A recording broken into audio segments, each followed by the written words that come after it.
எல்லாரும் எதிர்பார்க்குற ஒரு விஷயம் மாற்றம். மாற்றம் ஒன்று தான் மாறாதுன்னு எல்லாத்துக்கும் தெரியும். பட் இருந்தாலும் எல்லாரும் எதிர்பார்க்குற ஒரு விஷயம் மாற்றம். வேலையில மாற்றம் வராதா? வாழ்க்கையில மாற்றம் வராதா? ஃபினான்ஷியல் பொசிஷன்ல மாற்றம் வராதான்னு இந்த மாரி ஒவ்வொரு விஷயத்துலயும் முக்காவாசி பேர் எப்படா அந்த மாற்றம் வரும்னு தான் எதிர்பார்ப்பாங்க.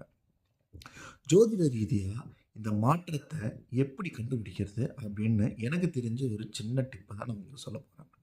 நந்தி முறையில பார்த்தீங்கன்னா, இந்த மாற்றத்துக்கான கிரகம் அப்படின்னு பார்த்தீங்கன்னா, சந்திரன தான் சொல்லியிருக்காங்க.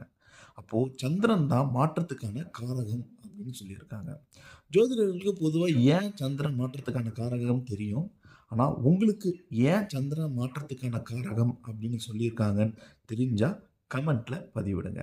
ஸோ, அப்போ இந்த மாற்றத்தை எப்படி கண்டுபிடிக்கிறது? ரொம்ப சிம்பிள்ங்க. கோச்சாரத்துல சனி, ராகு, கேது, குரு. ஏன்னா இவங்க வந்து லாங் டியூரேஷன் பிளானட். சனி வந்து 2 1/2 வருஷம், குரு வந்து 1 வருஷம், ராகு, கேது வந்து 1 1/2 வருஷம் ஒரு வீட்ல இருப்பாங்க.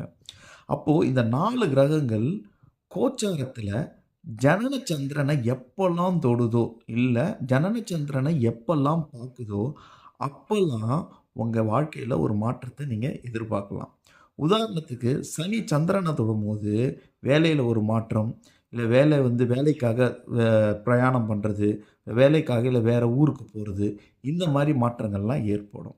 ஸோ, உங்களுக்கு என்ன மாற்றம் நடந்தது? என்ன மாற்றத்துக்கு நீங்க வெயிட் பண்றீங்க? அப்படின்னு கமெண்ட்ல சொல்லுங்க. இன்னொரு பதிவுல இன்னொரு டிப்போட பார்ப்போம்.